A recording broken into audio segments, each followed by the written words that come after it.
여러분, 제가 오늘 이 영상을 만든 이유는 단 하나입니다. 제 주변에서, 그리고 아마 여러분 주변에서도 이런 일이 일어나고 있기 때문입니다. 60이 넘어서도 사람들이 찾는 어른이 있는 반면 똑같은 나이인데도 자녀들이 전화를 피하고 친구들이 만남을 미루는 어른이 있습니다. 학벌 차이도 없습니다. 돈이 더 많은 것도 아닙니다. 건강 상태도 비슷합니다. 그런데 왜 이런 차이가 생길까요? 저는 20년 넘게 이 질문에 대한 답을 찾아왔습니다. 그리고 마침내 발견했습니다. 그 차이는 단 한 가지, 말투였습니다. 더 정확히 말하면 나이가 들면서도 여전히 매력적인 사람들이 공통적으로 가진 7가지 말투 습관이었습니다. 이건 화술 기교가 아닙니다. 표면적인 테크닉도 아닙니다. 이것은 당신이 어떤 사람인지를 보여주는 거울이고 당신의 관계를 살리거나 죽이는 결정적 요소입니다. 오늘 제가 나누는 이 7가지를 듣고 나면 여러분은 깨닫게 될 겁니다. 아, 그래서 내 주변에 사람이 없었구나. 또는 이것만 바꾸면 되는구나 하고 말입니다. 자, 시작하겠습니다. 오늘 이 30분이 여러분의 남은 인생을 바꿀 수 있습니다. 첫 번째 습관은 가르치려 들지 않고 함께 생각하는 말투입니다. 제 친구 중에 한 분이 계십니다. 65살, 명문대 출신의 대기업에서 임원까지 지냈던 분입니다. 그런데 이분이 몇 년 전부터 이상한 일을 겪기 시작했습니다. 자녀들이 점점 전화를 안 받는 겁니다. 명절에도 일찍 집에 가겠다고 합니다. 처음엔 바빠서 그러려니 했는데 시간이 지나면서 알게 됐습니다. 문제는 자녀들이 아니었습니다. 바로 자신이었습니다. 이분은 대화할 때마다 이런 말을 했습니다. 내가 봤을 때는 그 회사 별로야. 그 사람이랑 결혼하면 후회할 거야. 내가 너 나이 때는 벌써 승진했어. 내 말 안 들으면 나중에 후회해 같은 말들이었습니다. 모든 대화가 가르침이었습니다. 모든 조언이 판단이었습니다. 여기서 잠깐, 여러분도 혹시 이런 경험 있으신가요? 자녀나 후배에게 조언했는데 상대방이 고개를 끄덕이면서도 눈빛은 차갑게 식어가는 그 순간 말입니다. 그분은 선이었습니다. 정말로 자녀들이 실수하지 않기를 바랐습니다. 하지만 자녀들이 느낀 건 달랐습니다. 아버지는 내 이야기를 듣지 않아. 나를 믿지 않아. 나는 언제나 부족한 사람이야 같은 생각들이었습니다.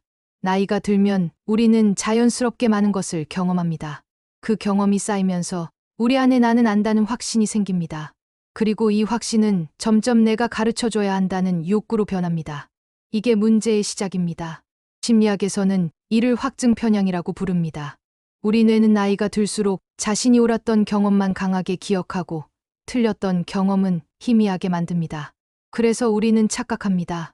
내가 항상 옳았다고 말입니다. 하지만 정말 그럴까요? 제가 아는 또 다른 어르신이 계십니다. 비슷한 나이, 비슷한 경력입니다. 하지만 이분은 완전히 다릅니다. 30이 넘은 딸이 직장 고민을 털어놓았을 때 이분은 이렇게 말했습니다. 퇴사를 고민하고 있구나. 많이 힘들었겠다. 아빠한테 좀 더 이야기해 줄래? 내가 뭐 때문에 가장 힘든지 알고 싶어. 우리 같이 생각해보자. 이렇게요. 차이가 보이시나요? 이 아버지는 가르치지 않았습니다. 함께 생각하자고 했습니다. 그 한마디의 차이가 만들어낸 결과는 놀라웠습니다. 딸은 더 많은 이야기를 꺼냈고 아버지는 딸의 세계를 이해하게 됐고 둘의 관계는 더 깊어졌습니다.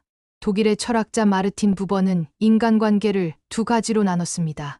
나와 그것의 관계, 그리고 나와 너의 관계입니다. 가르치려 드는 순간 상대방은 그것이 됩니다.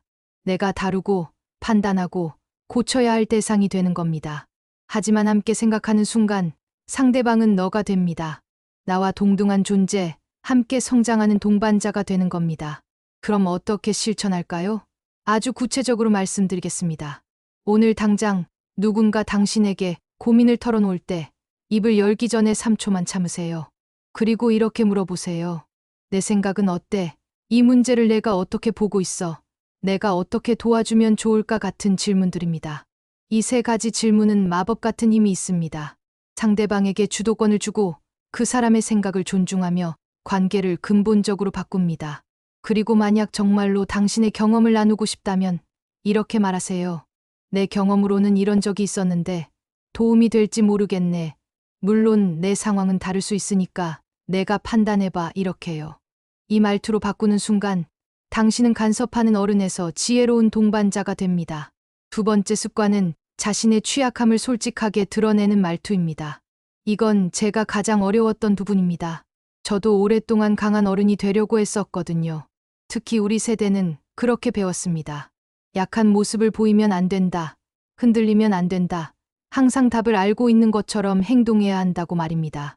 하지만 이것이 우리를 얼마나 외롭게 만드는지 아십니까? 제가 직접 목격한 장면을 하나 들려드리겠습니다. 어느 날 60대 초반의 한 남성이 제게 찾아왔습니다. 은퇴하고 1년쯤 지난 시점이었습니다. 이분은 평생 성실하게 일했고 가족을 잘 부양했고 자녀들도 다 훌륭하게 키워냈습니다. 그런데 이분이 제게 이렇게 말했습니다. 선생님, 저 요즘 아침에 일어나는 게 너무 힘들어요. 눈을 떠도 할 일이 없고 내가 왜 사는지 모르겠어요. 그런데 이 말을 가족들한테는 못하겠어요. 평생 강한 아버지, 든든한 남편으로 살았는데 이 나이에 약한 모습 보이면 안 될 것 같아서요 라고요. 제 가슴이 먹먹해졌습니다. 이분이 외롭게 견뎌온 시간이 느껴졌습니다. 그래서 제가 물었습니다. 가족들한테 그 마음을 나누면 어떻게 될 것 같으세요? 이분은 말했습니다. 실망할 것 같아요. 나를 약한 사람으로 볼 것 같아요 라고요. 하지만 진실은 정반대였습니다. 며칠 후 이분은 용기를 내서 가족들에게 솔직하게 말했습니다. 나 사실 요즘 많이 힘들어. 은퇴하고 나서 정체성을 잃은 것 같아. 아침에 일어나도 무기력하고라고요. 그 순간 놀라운 일이 일어났습니다. 아내가 남편의 손을 잡으며 말했습니다. 당신 그동안 혼자 그렇게 힘들었어?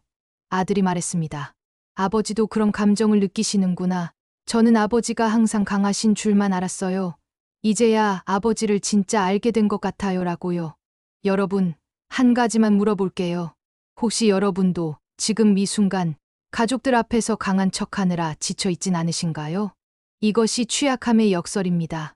우리가 약함을 숨길 때 우리는 고립됩니다. 하지만 약함을 드러낼 때 우리는 진짜로 연결됩니다. 심리학에서는 이를 프레텀 효과라고 부릅니다. 작은 흠집이 있는 도자기가 완벽한 도자기보다 더 아름답고 인간적으로 느껴지는 것처럼 사람도 마찬가지입니다. 뇌과학자들은 말합니다. 누군가의 취약함을 목격할 때 우리 뇌의 공감 회로가 활성화된다고요. 완벽한 사람에게는 감탄할 수 있지만 불완전한 사람에게는 사랑을 느낀다고 말입니다. 조선시대 실학자 정약용은 유배지에서 아들들에게 편지를 보냈습니다. 그 편지에 이런 구절이 있습니다.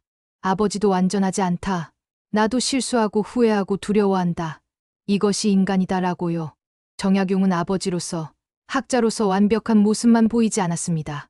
오히려 자신의 고통과 연약함을 솔직하게 나눴습니다. 그래서 그의 말이 300년이 지난 지금도 우리 마음을 울립니다. 어떻게 실천할까요? 오늘부터 작은 것 하나만 시도해보세요. 가까운 사람에게 이렇게 말해보는 겁니다. 나도 사실 이런 게 걱정돼. 이 부분은 나도 잘 모르겠어. 요즘 나도 좀 외로워 같은 말들입니다. 처음엔 이상하게 느껴질 수 있습니다. 하지만 이 한마디가 관계를 완전히 바꿉니다. 특히 자녀에게 이렇게 말해보세요. 엄마도 너희 나이 때 많이 방황했어. 사실 지금도 가끔 내가 잘하고 있는 건지 모르겠을 때가 있어라고요. 그 순간 자녀는 부모를 완벽한 존재가 아니라 같은 인간으로 느끼게 됩니다. 그리고 진짜 대화가 시작됩니다. 취약함을 드러내는 것은 약함이 아닙니다. 그것은 용기입니다. 세 번째 습관은 상대방의 말을 끝까지 듣고 나서 반응하는 말투입니다. 여러분, 솔직하게 답해보세요. 누군가 이야기할 때 진짜로 듣고 계십니까? 아니면 상대방이 말하는 동안 머릿속으로 내가 할 말을 준비하고 계십니까? 저도 고백합니다. 저도 한때는 그랬습니다. 상대방 말이 채 끝나기도 전에 아, 그거 나도 알아. 그래서 결론이 뭔데? 이런 말로 끊었습니다. 그때는 몰랐습니다. 제가 얼마나 많은 관계를 망치고 있었는지 말입니다. 한 가지 이야기만 들려드리겠습니다. 50대 후반의 한 어머니가 계셨습니다. 이분은 똑똑하고 능력 있는 분이었습니다. 문제 해결 능력도 뛰어났습니다. 그런데 이상한 일이 생겼습니다. 30대 딸이 점점 어머니에게 이야기를 하지 않는 겁니다. 무슨 일이 있어도 짧게만 말하고 깊은 이야기는 친구들에게만 하고요. 어머니는 서운했습니다. 내가 뭘 잘못했지 하고 생각했습니다. 어느 날 딸이 결혼 생활의 어려움을 조금 이야기하기 시작했습니다. 엄마, 요즘 남편이랑 자꾸 싸우게 돼. 사소한 일에도라고요.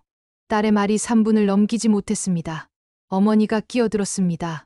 그러니까 시댁이 그렇다니까. 내가 좀 참아야지. 결혼이 원래 그런 거야. 엄마 때는 더 심했어. 그래도 참고 살았어.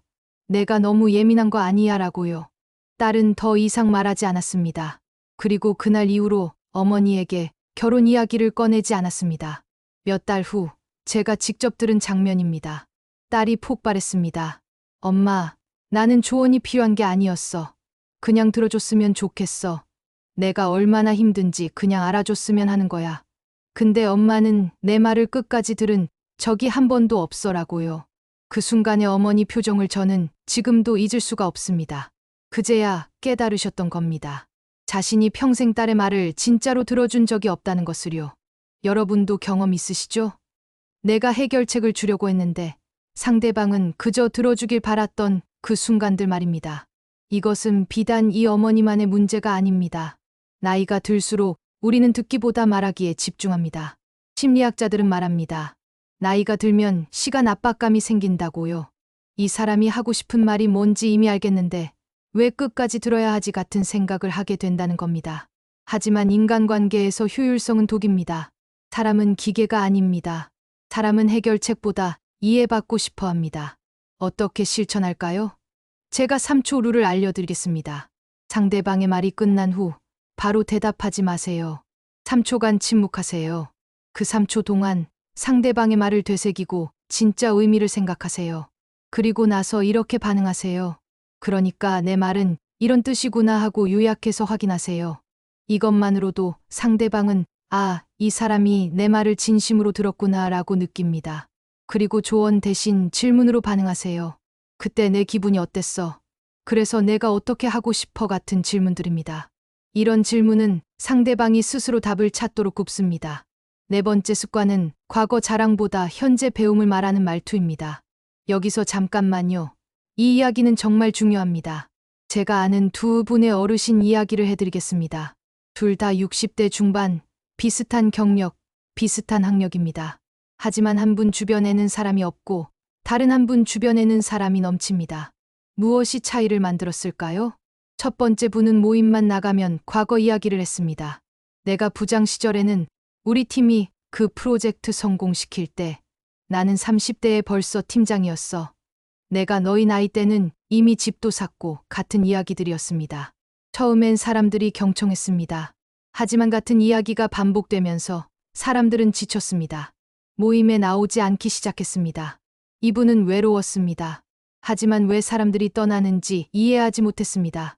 두 번째 분은 달랐습니다. 이분은 이렇게 말했습니다. 요즘 손주한테 스마트폰 사용법을 배우고 있어. 처음엔 내가 뭘 배우나 싶었는데 알고 보니 완전히 새로운 세계더라. 인스타그램이라는 걸 해봤는데 젊은 사람들이 이런 걸로 소통하는구나 싶더라라고요. 또는 요즘 유튜브로 역사 강의를 듣고 있어. 학교 다닐 때는 역사가 지겨웠는데 지금 다시 배우니까 정말 재미있어. 내가 몰랐던 게 이렇게 많았나 싶어 라고 말했습니다. 여러분, 차이가 보이시나요? 첫 번째 분의 정체성은 과거에 멈춰 있습니다. 두 번째 분의 정체성은 현재 진행형입니다. 사람들은 본능적으로 살아있는 사람에게 끌립니다. 과거에 갇힌 사람이 아니라 여전히 성장하는 사람에게 끌립니다. 심리학에서는 이를 성장 마인드셋과 고정 마인드셋으로 설명합니다. 성장 마인드셋을 가진 사람은 나는 아직도 배우고 있어. 나는 계속 발전할 수 있어 라고 생각합니다. 연구 결과는 명확합니다. 성장 마인드셋을 가진 사람들이 더 행복하고 더 건강하며 더 좋은 관계를 맺습니다. 공자는 말했습니다. 세 사람이 길을 가면 그중 반드시 나의 스승이 있다고요. 공자는 70이 넘어서도 배웠습니다. 나이와 상관없이 모든 사람에게서 배울 점이 있다고 믿었습니다. 어떻게 실천할까요? 오늘부터 과거 이야기를 의식적으로 줄이세요. 내가 예전에 라는 말이 나오려 할 때 잠시 멈추고 생각해 보세요. 이 이야기가 지금 이 순간에 정말 필요한가?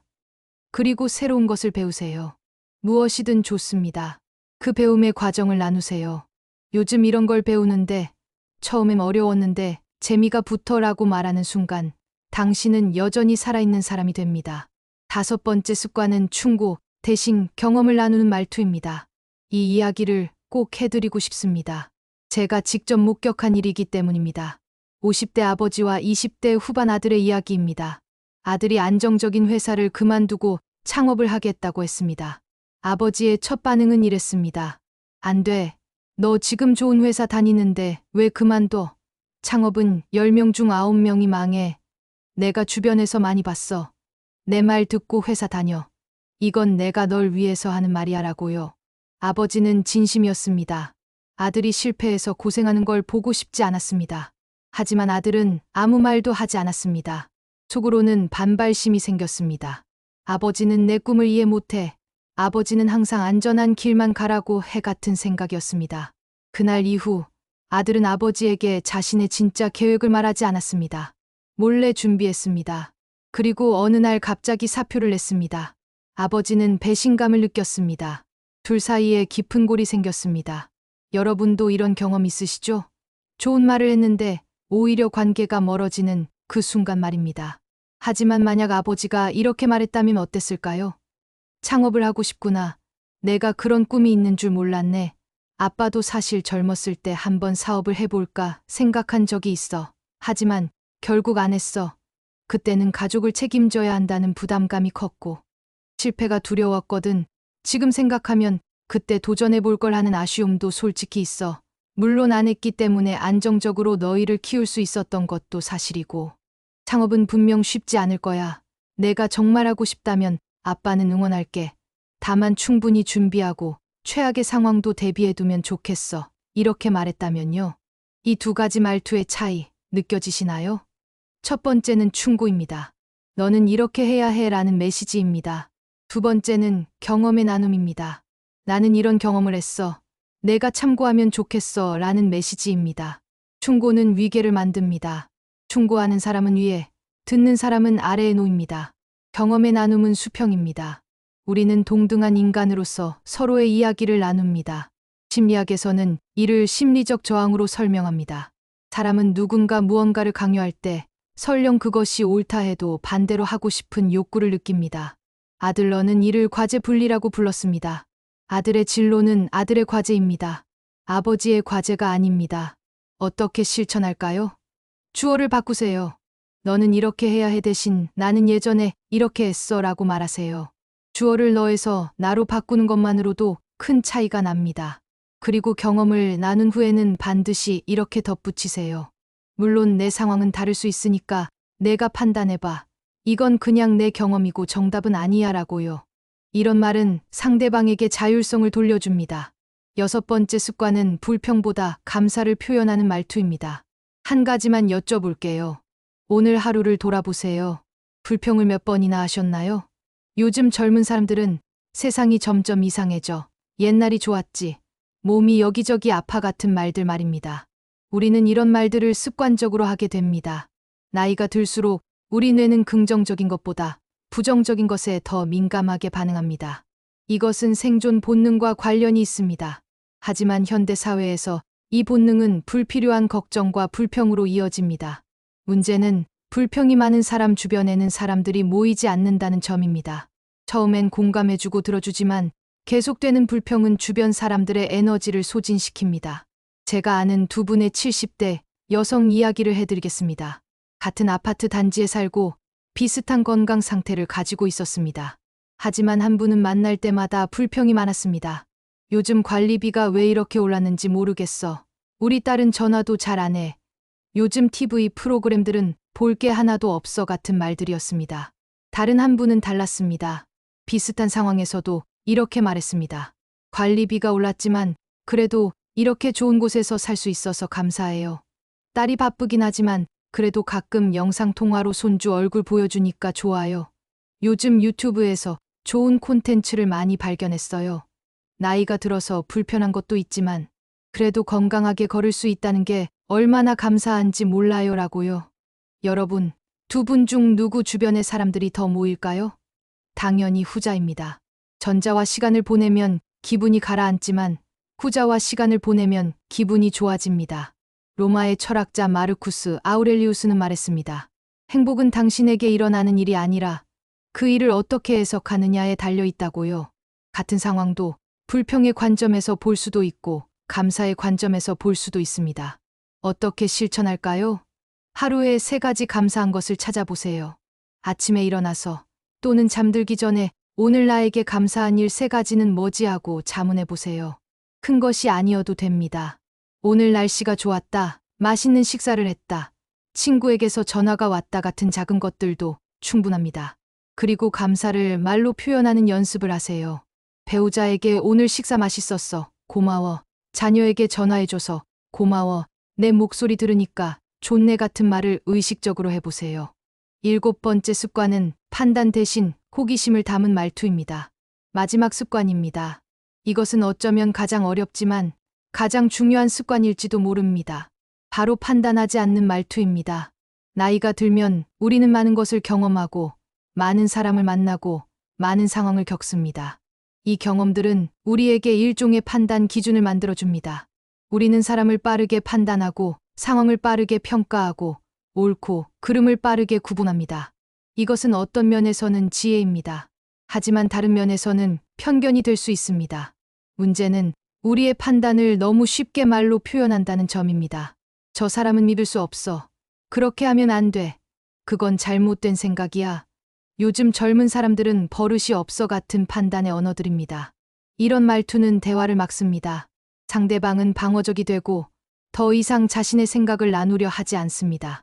하지만 나이가 들수록 매력적인 사람들은 판단 대신 호기심을 가집니다. 그건 왜 그렇게 생각해? 재미있는 관점이네. 좀 더 설명해 줄래? 나는 생각해 본 적 없는 방식인데 어떻게 그런 생각을 하게 됐어? 같은 말투입니다. 이런 말투는 대화를 열고 상대방을 존중하며 우리 자신도 배우게 만듭니다. 제가 목격한 60대 할머니와 20대 손녀의 대화를 들려드리겠습니다.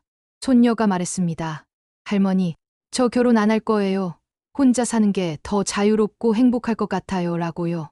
할머니의 첫 반응은 이럴 수 있습니다. 그게 무슨 말이야. 결혼은 해야지. 혼자 늙으면 얼마나 외로운데. 그런 생각은 철없는 거야. 라고요. 이 말투는 손녀의 생각을 단번에 판단하고 부정합니다. 손녀는 더 이상 할머니와 자신의 생각을 나누고 싶지 않을 겁니다. 하지만 만약 할머니가 이렇게 반응했다면 어땠을까요? 그렇게 생각하는구나. 할머니 때와는 많이 다른 세상이네. 혼자 사는 게 더 자유롭고 행복할 것 같다고 했지. 그게 어떤 의미인지 좀 더 말해줄래? 할머니도 이해하고 싶어라고요. 이 말투는 판단하지 않습니다.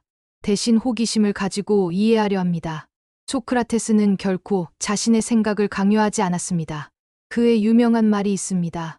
나는 내가 아무것도 모른다는 것을 안다고요. 이것이 진정한 지혜의 시작점입니다. 우리가 모든 것을 안다고 생각하는 순간 배움은 멈춥니다. 여러분, 혹시 여러분도 모든 것을 다 안다는 생각에 갇혀 있진 않으신가요?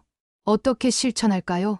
판단하고 싶은 충동이 생길 때 그것을 인식하세요. 아, 지금 내가 판단하려 하는구나 라고 스스로에게 말하세요. 이 인식 자체가 판단을 멈추게 합니다. 그리고 판단 대신 질문을 하세요.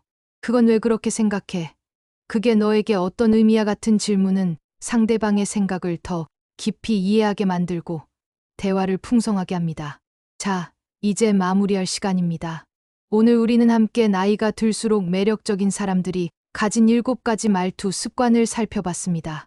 가르치려 들지 않고 함께 생각하는 말투, 자신의 취약함을 솔직하게 드러내는 말투, 상대방의 말을 끝까지 듣고 나서 반응하는 말투, 과거 자랑보다 현재 배움을 말하는 말투, 충고 대신 경험을 나누는 말투, 불평보다 감사를 표현하는 말투, 그리고 판단 대신 호기심을 담은 말투였습니다. 이 모든 습관들의 공통점은 무엇일까요? 그것은 바로 겸손과 존중입니다. 자신이 모든 것을 안다고 생각하지 않는 겸손함, 상대방을 동등한 인격체로 존중하는 태도, 그리고 여전히 배우고 성장하려는 열린 마음입니다. 여러분, 나이가 들수록 매력은 얼굴이 아니라 말투에서 드러납니다. 오늘 당신이 건네는 그 한마디가 당신의 인생을 바꿀 수 있습니다.